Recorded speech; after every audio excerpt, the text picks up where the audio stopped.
Sleep is one of the strangest things we do each day.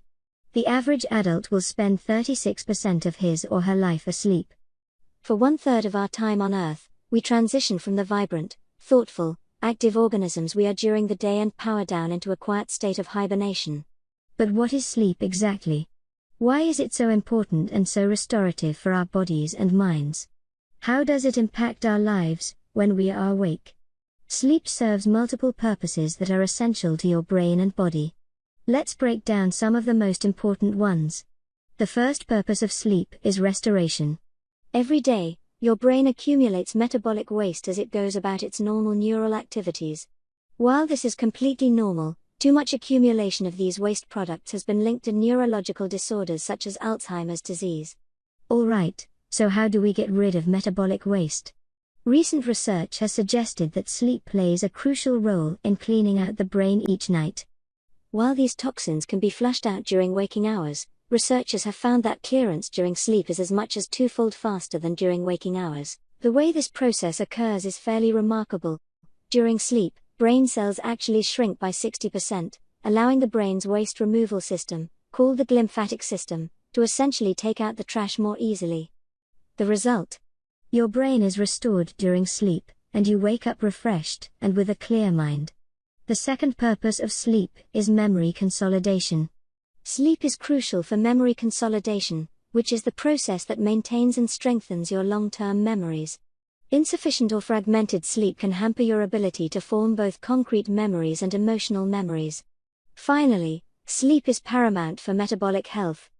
Studies have shown that when you sleep 5.5 hours per night instead of 8.5 hours per night, a lower proportion of the energy you burn comes from fat, while more comes from carbohydrate and protein. This can predispose you to fat gain and muscle loss. Additionally, insufficient sleep or abnormal sleep cycles can lead to insulin insensitivity and metabolic syndrome, increasing your risk of diabetes and heart disease. All of this to say that better sleep is critical for your mental and physical health. How much sleep do you need? To answer that question, let's consider an experiment conducted by researchers at the University of Pennsylvania and Washington State University. The researchers began the experiment by gathering 48 healthy men and women who had been averaging 7 to 8 hours of sleep per night.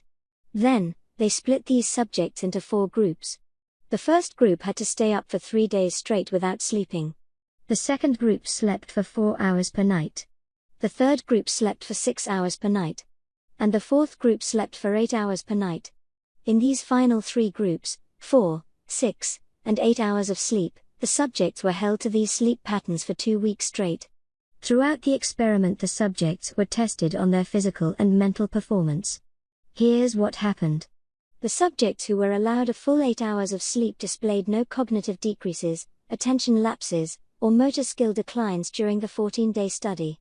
Meanwhile, the groups who received 4 hours and 6 hours of sleep steadily declined with each passing day. The 4-hour group performed worst, but the 6-hour group didn't fare much better. In particular, there were 2 notable findings. First, sleep debt is a cumulative issue. In the words of the researchers, sleep debt has a neurobiological cost which accumulates over time. After 1 week, 25% of the 6-hour group was falling asleep at random times throughout the day. After 2 weeks, the 6-hour group had performance deficits that were the same as if they had stayed up for 2 days straight. Let me repeat that, if you get 6 hours of sleep per night for 2 weeks straight, your mental and physical performance declines to the same level as if you had stayed awake for 48 hours straight. Second, participants didn't notice their own performance declines. When participants graded themselves, they believed that their performance declined for a few days and then tapered off. In reality, they were continuing to get worse with each day. In other words, we are poor judges of our own performance decreases even as we are going through them. The cost of sleep deprivation. The irony of it all is that many of us are suffering from sleep deprivation so that we can work more, but the drop in performance ruins any potential benefits of working additional hours. In the United States alone, studies have estimated that sleep deprivation is costing businesses over $100 billion each year in lost efficiency and performance. As Gregory Belenky, director of the Sleep and Performance Research Center at Washington State University puts it, unless you're doing work that doesn't require much thought, you are trading time awake at the expense of performance. And this brings us to the important questions. At what point does sleep Debts start accumulating. When do performance declines start adding up? According to a wide range of studies, the tipping point is usually around the 7 or 7.5 hour mark. Generally speaking, experts agree that 95% of adults need to sleep 7 to 9 hours each night to function optimally. Most adults should be aiming for 8 hours per night. Children, teenagers, and older adults typically need even more. Thanks for watching.